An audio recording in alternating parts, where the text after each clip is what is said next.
Dan ini ambil madunya tuh agak terjal, ekstrim medannya, karena ini kita di sisi tebingnya 90 derajat. Ini bisa dilihat lebahnya udah terbang-terbang.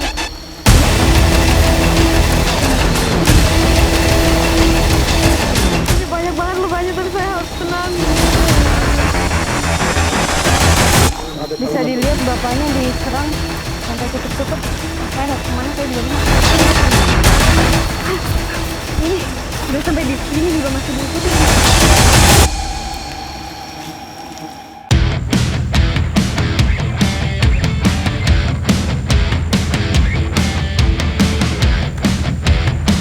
Sekarang saya dan Pak Maksul beserta tim pengambil madu lagi mau jalan menuju ke lokasi. Itu dia di atas sana dan sudah kelihatan banyak banget.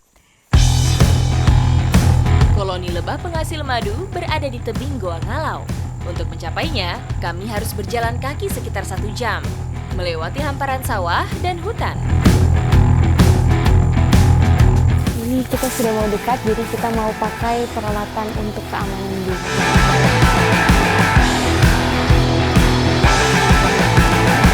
Sudah lengkap semuanya, kita sudah siap untuk pergi ke sarang lebahnya. Madu yang akan kami panen adalah madu dari lebah Apis dorsata.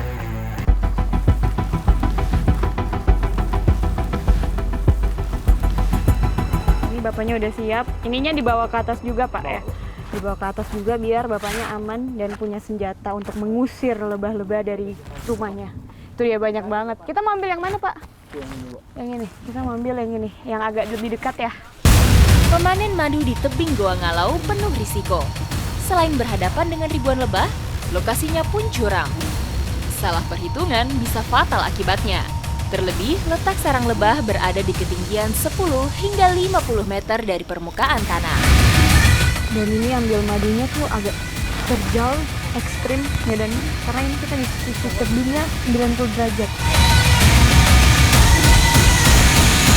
Ini bisa dilihat lebahnya udah terbang-terbang.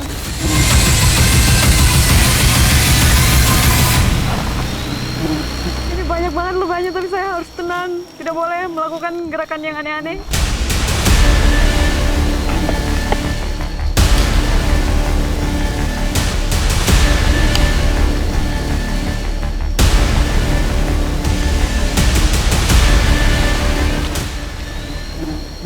Sayangnya, cuaca hari ini tidak mendukung. Hujan yang turun membuat lebah lebih agresif dari biasanya.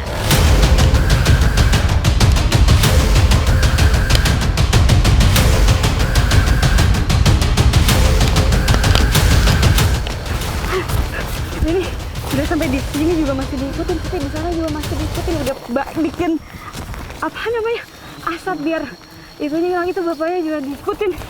Bapak, aduh, kena ini. Kena, bapaknya kena di bagian pelipis mata sama di dagu ya, Pak. Iya. Iya, dan ini dikasih daun yang baunya menyengat biar bekas lebahnya itu hilang, biar dia nggak kejar terus gitu. Setelah amukan lebah mereda, Uda Maksul dan timnya kembali memanen madu. Kali ini mereka berjalan ke atas tebing dan mengambil madu dari atas dengan ketinggian sekitar 50 meter dari permukaan tanah. Super menegangkan. Bapaknya tadi udah ngambil persis di pojok atas itu. Terus dia kayak mendaki gitu. Tapi kayaknya bapaknya dapat lumayan.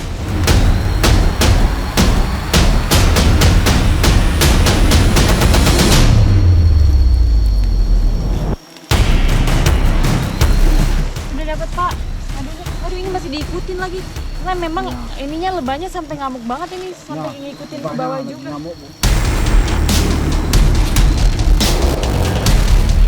Setelah 2 kali percobaan, akhirnya kami berhasil memanen madu dalam jumlah yang lumayan banyak. Wah, Bapak, kita banyak ya. Ini berapa kilo nih, Pak, kira-kira? 2 kilo.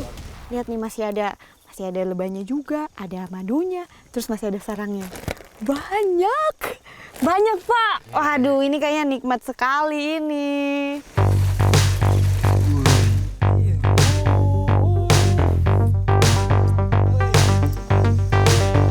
Sekarang kita mau nyicipin Oke, gimana? Hati-hati ambil. Oh, ambilnya gimana Pak? Iya. Bebas aja. Oke, saya dikasih Bapak. Oh, masih asli banget. Ini sampai tumpah-tumpah. Coba saya mau cobain. Bagaimana? Mantap luar biasa nih Pak. Manis. Enak banget. Kalau di sini lama banget. Enak. Memang belum semua madu bisa kami panen. Sedikit sarang yang kami ambil menjadi bukti melimpahnya madu di tebing Goa Ngalau.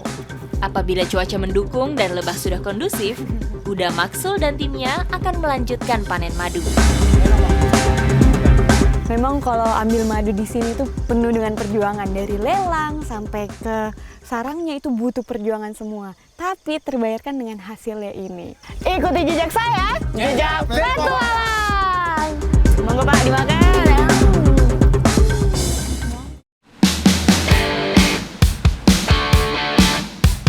Destinasi kali ini adalah Kecamatan Ulu Jami, Kabupaten Pemalang. Udang Faname adalah salah satu hasil tambak yang potensial di Pemalang. Dan hari ini saya dan bapak-bapak di sini mau panen di sini. Ikuti jejak saya, jejak petualang. Panen yang akan saya lakukan adalah panen parsial. Hanya mengambil sebanyak 15% dari total udang yang ada di kolam. Panen ini bertujuan agar pertumbuhan udang tidak tersendat akibat jumlah udang berlebih pada kolam. Kayaknya kurang rasanya kalau saya tidak coba ikut panen juga. Bapak, saya boleh ikut? Jadi saya mau cobain untuk menebarkan jala.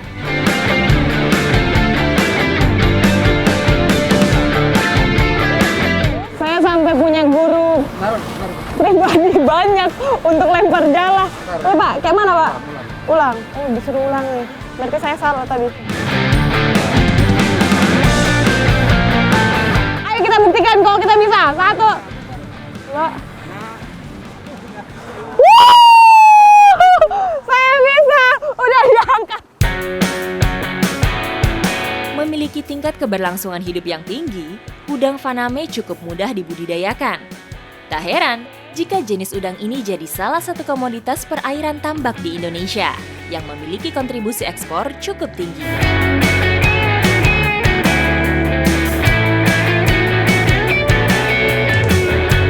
Nah, biasanya kalau udang yang keluar dari jaring sampai ke atas itu nggak boleh langsung dimasukkan lagi kembali ke dalam kolam. Karena ini bisa jadi virus juga untuk yang ada di dalam. Jadi harus dipisahkan langsung ke tempat yang tadi.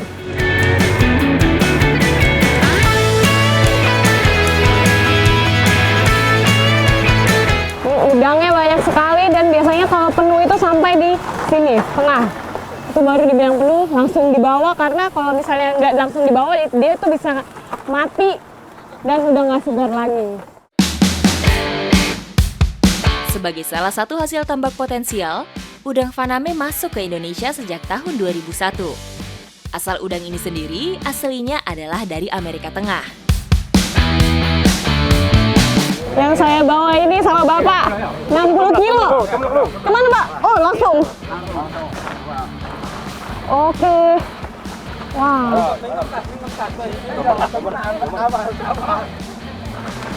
Wah, ini kira-kira 60 kilo itu langsung kita masukin ke dalam pendingin biar dia masih tetap segar.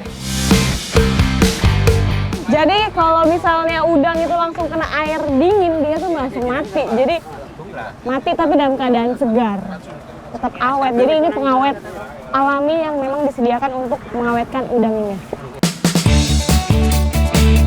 Cara ini guna menjaga kesegaran udang, karena bakteri tidak bisa berkembang biak di suhu dingin.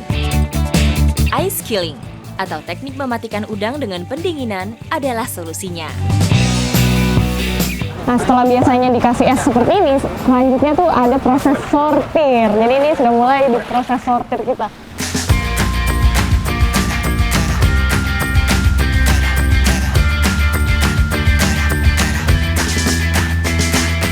Jadi biasanya di proses sortir ini ketemu nih kayak yang kurang bagus sama yang bagus. Nah, ini contoh yang bagusnya.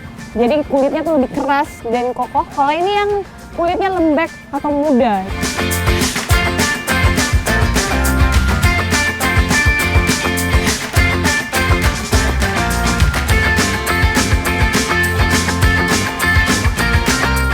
Oke, jadi udang Panamenya sekarang sudah siap untuk dipasarkan, masih segar, masih baru banget diambil dari kolam. Jadi masih enak. Ikuti jejak saya, jejak petualang.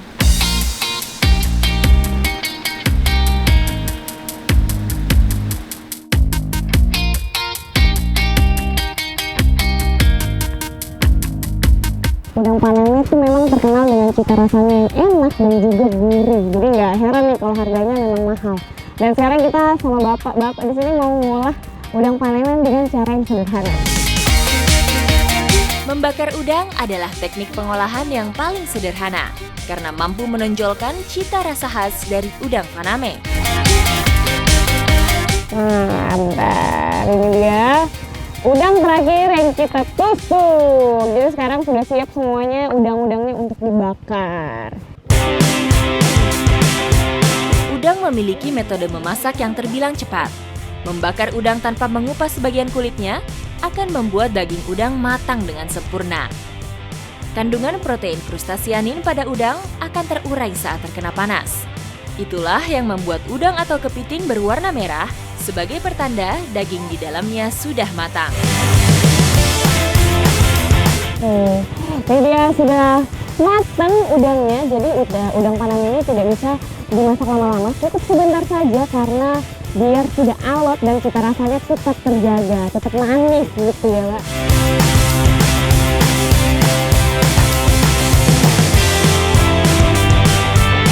Sekarang kita mau cocolin pakai sambal yang sudah dibikin Bapak. Waduh, ini nikmat sekali nih.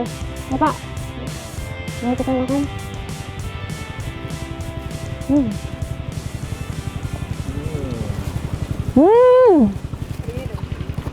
Pedas. Enak banget, dia punya daging tuh masih lembut, gosinya masih ada, manis.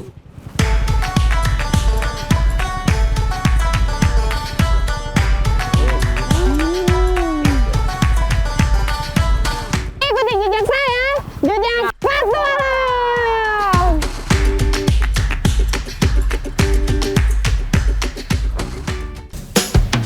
Saya dan adik-adik di sini mau cari belut.